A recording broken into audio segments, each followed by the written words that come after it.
it is still winter here in New York, but the runners are still out. There aren't any, but they're coming. They're runners. So this week's action ship is for Ellie. Ellie wrote to me saying, I'm really frustrated because I love running, but every time I start I get injured. I'm strong and I do a lot of Pilates and I look after myself, so I don't understand why I can't go the distance. But some people who just get off the sofa and decide to do a half marathon seem to do it. What am I doing? Ellie, I can totally relate to you because I too used to do everything right, and yet I still would fall flat of what I knew was possible, and I'd watch other people achieve all these things when they were doing it all wrong. But luckily now I know where to look for answers. So today I'm going to show you 3 ways to find that insight within yourself so that you can start achieving your goals, going the distance, and stop getting injured. Number 1, how do you let go of the frustration around not achieving your goals?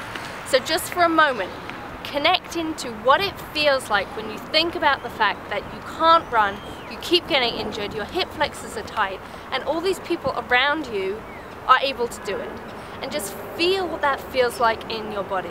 So that is keeping your body tighter, tenser, and more prone to injury. So the first thing we want to do is scoop all of that out and take it down so that your body can process it and let it go. So you're going to take some deep breaths and imagine it. Maybe you can just scoop it out of your body, scoop it out of your belly, out of your pelvis, and just imagine it being gobbled up by your belly. Take a nice breath and let it go. Now you might need to do this a few times. Number 2, rethink your definition of strong. So if I say to you, think about being strong, be strong, what do? And what is the problem with that? I don't know. The problem is that is static. You know, okay, make your muscles strong, you make them hard, and we have this confused idea that strength means holding a position. And I used to teach Pilates and it was amazing, taught me a ton of stuff. But one thing which I've had to since unlearn from training that way, and same with dance, same with various different classes I've been to, is that this idea of finding a position and holding it was where I was strong. So Ellie, are you doing that? Are you having a picture of something being aligned and being in a set position? Are you trying to run with your pelvis being a box? Are you trying to scoop up your pelvic floor, pull in your abdominals, keep it strong while you're running?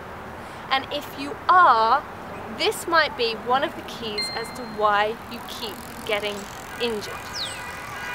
Want to look a bit more closely at that? Okay. So here is your pelvis. You have 2 pelvic halves and a sacrum, and then you have a whole bunch of muscles and ligaments, tendons that are surrounding this, and then you've got, oh my glove is stuck to the pelvis, and then you've got your legs that come out of these, which are your hip joints. Now, as you can see, this is not a box, far from it. And if you want to learn more about your pelvis, I have a Franklin Method pelvis workshop next Sunday. That's the 17th of February, so come over to New York, Ellie. I know you want to. Ellie is my friend from England. She actually used to be take dance classes with me, right? You were little then, now you're big and she teaches Pilates. Okay, so anyway, here is your pelvis, and when you're running, the pelvic halves are actually spiraling in relation to each other. So you have in here a pubic symphysis. This is actually attached, and the 2 pelvic halves are actually moving in opposition. Now right now that is a concept, and you maybe are being like, okay, yeah, I can kind of understand that, but unless you feel it in your body and you know whether it's happening in you or not, you are still prone to injury. So take your hands and put them on your pelvis, and you're going to just lift one leg and then lift the other leg. Lift and lift. And can you feel the movement that's happening in your pelvis as you lift your legs?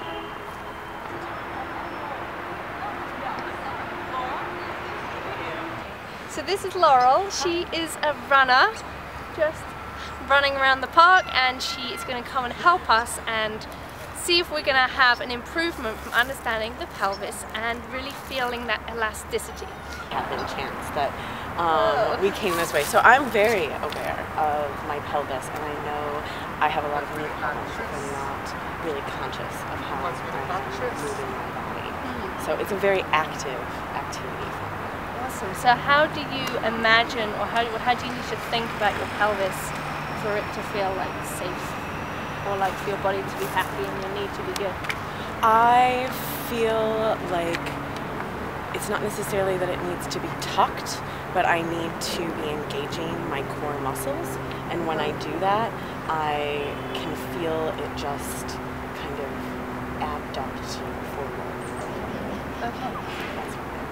Okay, cool. Do you mind doing like a little just running back and forth so we can Sure. film you?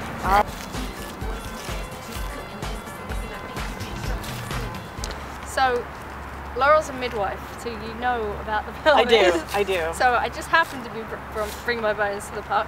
So currently, from what you said about how you're kind of imagining to keep it stable, you know, the pelvic halves kind of in a line with each other? Yep. Okay. So I'm going to give you like totally different perspective and like, let's see how it feels. Okay. And so the muscles need to have this like dynamic elasticity. So in order for us to feel that when we're walking or running, there's actually a counter spiral that happens between the two pelvic halves. And then put it down. And can you feel how when you lift that leg up, that pelvic half rolls back a little? So you're just going to imagine that. So as you're lifting the leg, just allow that pelvic half to roll back and then roll forward. Roll back, forward. The leg that you're lifting, that pelvic half is rolling back. And then when you put it down, it's rolling forward. And the other one is rolling back, rolling forward. Can you feel that? You definitely can feel the difference in the SI joint. Okay, so you're going to imagine that, and imagine that twist and twist and twist and twist. So if we had a like big sponge here, Yep. it's literally being wrung out. It's twisting. That's a great and image. twisting. There we go. And twisting and twisting. Now let's go a little bit faster. And twist and twist and twist and twist and twist. Twist and twist and twist. Now imagine you're going for a run. How does that feel? Does that give you more power? Okay, so now let's try the opposite. Hold your pelvis in position. It's a box, keep it strong, nice and strong. Protect your back, protect your hips. Now lift your legs. You need to keep it solid and notice how you can't lift your legs anymore. Yeah. You have actually shut down your mobility, which has shut down your body's natural protective mechanism. Because number 3, embody your elasticity. Remember how we were talking about muscles and how they like to be elastic rather than rigid. Does it feel okay? Awesome. And just as you're running, imagine my pelvic halves just As a sponge? exactly spiraling away.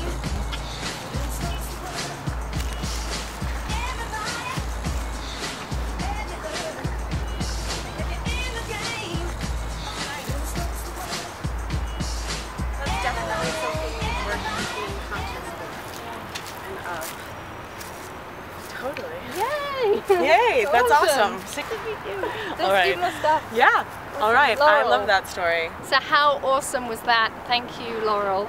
Thank you, Laurel. I will, I'm sure, be hanging out with you more. So, Ellie, practice letting go of the frustrations around not reaching those goals. Feeling that spiral, that counter spiral within your pelvis. Allow things to move. Really shift that view of what strength is. And 3, embody your elasticity. So really allow your muscles to feel elastic, to feel inspired, like when you're a little kid and you're running around.